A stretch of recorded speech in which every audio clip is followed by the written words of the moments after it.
અવસર આનંદનો ક્યારેક જ આવે છે, સપના સાકાર કરવાની તક ક્યારેક જ આવે છે.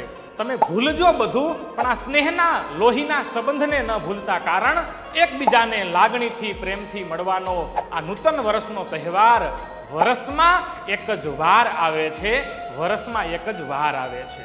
આપણે અન્ય દિવસોની અંદર એકબીજાને રૂબરૂ કદાચ ન મળી શકીએ, પણ અત્યારના ડિજિટલ યુગમાં આ નૂતન વર્ષના દિવસે માત્ર એક ફોન કરીને, એક વિડીયો કોલ કરીને, એક મેસેજ કરીને આપણે એકબીજાને શુભેચ્છા પાઠવી પણ શકીએ છીએ અને એ નાતે આપણા સંબંધને તાજો પણ કરી શકીએ છીએ. અને મિત્રો, એટલું યાદ રાખજો, આપણો ભાઈ, આપણી બહેન, આપણો પરિવાર, આપણું કુટુંબ, આપણો મિત્ર, આપણો પાર્ટનર, આ બધા આપણી આંગળીઓના સ્થાને છે.